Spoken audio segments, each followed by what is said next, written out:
لەسەر جەم شار و شارۆچکەکانی هەرێمی کوردستان بەگشتی و تایبەت دەڤەری برادۆست هاوڵاتیان و کوردستانیان دڵخۆشن بە ڕزگارکردنی پێشمەرگە سەید ئەحمەد سوورچی لە دەستی تیرۆرستانی داعش کە لە ئۆپراسیۆنێکی تایبەتی هێزی دژە تیرۆر لە 15 هەفتی 2017 کە ڕاستەوخۆ لەلایەن شێخ لاهور شێخ زەنگی سەرپەرشتی دەکرا ئەنجام درا و ئەم پێشمەرگە بە خانەوادە و کەسوکاری خۆی شاد بوویەوە.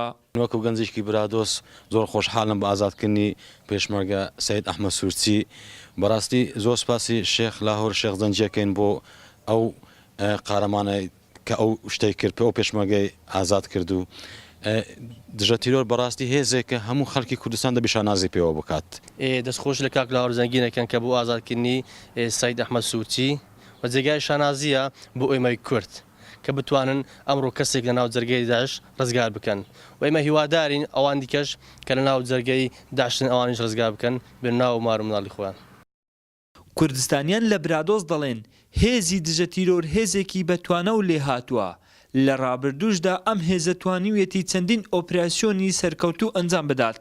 لە ئێستاشدا هاوڵاتیان ئومێدێکی زۆریان بە هێزی دژە تیرۆر هەیە و ئومێدەواریشن هێزی دژە تیرۆر لە داهاتوودا بتوانێت ئەو دیلانەی لەژێر دەستی داعشماون ئازادیان بکات چونکە تەنیا هێزی دژە تیرۆر توانای ئەم ئۆپراسیۆنانەی هەیە لە کوردستان.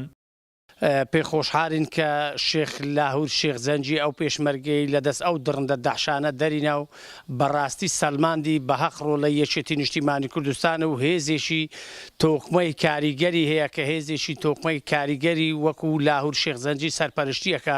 زۆر پێخۆشحاڵین کە ئەم هەواڵەمان پێگەیشت کە ئەم برا پێشمەرگەیەمان لەژێر درڕندەترین سەگداری داعش کە ئازاد کرا لەژێر لە ئۆپراسیۆنێکی تایبەت کە بە سەرپەرشتیاری کاک لاهور شێخ زەنگی ئازاد کرا و دەستخۆشی لێکەیە کە برا پێشمەرگەکانمان دەکەین و کە بەهۆی کۆنتڕۆلکردنی ئەم ناوچانێکە لەژێر دەستی داعشدا بوون و ئازادکردنیان برا پێشمەرگەیە هیوادارین ئەو دیلانەکە ئێستا لەژێر دەستی داعشدانە هیوادارین بە زووترین کات لە مایەکی زۆر کرد دڵی ئەو دایک بابانەش خۆشکەن. دەستخۆشی لە کاک شێخ لاهور شێخ زەنجی دەکەین کە ئەم برا پێشمەرگەی ئازاد کرد لە دەست چەکدارانی داعش. ئەو هێزەی کە شەو و ڕۆژ دەخاتە سەر یەک بە گەرمای هاوین و سەرمای زستان خزمەتی هەرێمی کوردستان دەکات بەبێ جیاوازی ئاین و نەتەوە و مەزهەب و دەنگ و ڕەنگەکان ئەویش هێزی دژە تیرۆرە کە لەلایەن بەڕێز شێخ لاهور شێخ زەنگی سەرپەرشتی دەکات و خزمەت بە هەرێمی کوردستان دەکات. هەر بۆیە لە برادۆست هاوڵاتیان دڵخۆشن بە هەبوونی هێزێکی وای بەتوانە و لێهاتوو. وڵات برادۆستی گەلی کوردستان دەڤەری برادۆست.